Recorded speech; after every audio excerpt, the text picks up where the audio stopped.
kalebu ya kuwi kemau miguna tumraping nusa kelawan bangsa munggahe marang agama kang rinasuk.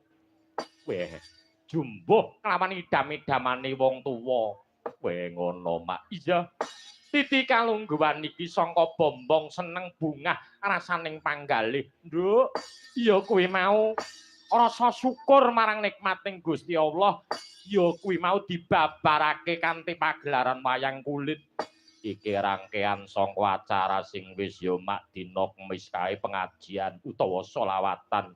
Iya, sing asta panjenengane Kiai Haji Sofyan Rias utawa Mbah Jambrong. Iya. Terus ingkang angka 2 ya kuwi mau Campursari ALX. Terus awake dhewe iki kang sowan ngabiwantara ya Mak. Iya. Mah matur nuwun ya Nduk. Kaya ngono nggone nguri-nguri marang kaendaning budaya. Weh ya ora mokal Mak. Piyambake kuwi mau ngelingi jaman rekasane biyen. Wong ngono, Nduk. Rekasane biyen ya kuwi mau direwangi lolopo gedhe nggone tapa brata satemanan kok kamulyan kuwi mau sak lumrahe. Sapa wani rekoso bakal ngunduh marang waing rasa sapa kang wani laku bakal tinemu kang tinuju.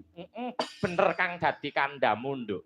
Titi kalungguhan iki ora mung awake dhewe sak prikanca kang sowan ngabiwantara ning sinengkuyung ya kuwi mau pelawak-pelawak kondang. Weh ngono. Iya.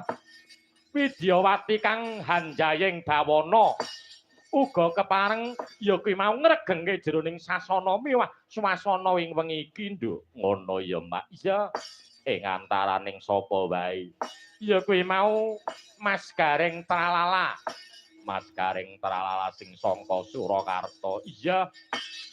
Mas Gareng Tralala. Sinambung ya kuwi mau anakku wedok. Weh, anakmu wedok. Ya kuwi mau genduk ajeng Niken. Genduk Niken Salindri. Genduk ajeng Niken Salindri. Wah, matur nuwun. Gelem ya kuwi mau nderek nyengkuyung lori budaya ya kuwi mau mung sak awake dhewe dalang sing sangka Gunung Lawu ya mak ora dadi boyo mengapa. Weh ngono. Tenan kok, Nduk. Panjenenganing bapa ya kuwi mau bapa Teguh kuwi mau tenan, Nduk. Bapa Bayu arep nimbali sapa wae kasembadan Pak Anom mbok 3 dina 3 bengi. Bayu Waji mbok 4 dina 4 bengi kelakon, Nduk. Ngono. Apa to sebabe kur dalang alek? Sebabe apa? Kajaba rada ngirit. Iya. Merga ya kuwi mau ana bab sing ora iso diaturake. Ya kuwi mau nggone paseduluran ing antaraning aku kelawan panjenengane Mas Bayu, Nduk. Ngono, Mak. Iya. Wah, matur nuwun sing tanpa upama. Iya. Sowan ngabiantara mring karasaning para punden ya, Mak. Iya. Matur nuwun kelawan penggemare ngawake dhewe, Nduk. Blek dina semengko ya kuwi mau mapan ana ing Kademangan Ketrep kene. Weh, ngono, Mak. Iya.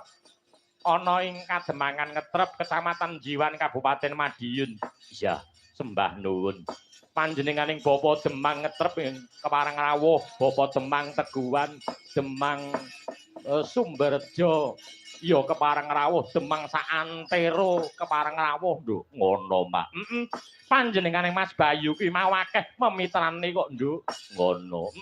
Tumraping Mas Bayu ya kuwi mau mungsuh kuwi mau siji kuwi mau kakehan ning sedulur 1000 kuwi mau kurang, Nduk. Ngono ya, Mak. Iya.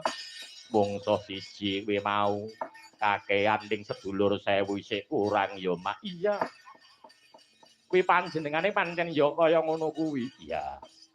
Mula kang saka kuwi, Mak, timbangane ana tembungan kakehan gunem sing tanpa guna, dina semengko ditanjake dhisik. Tanjake dhisik.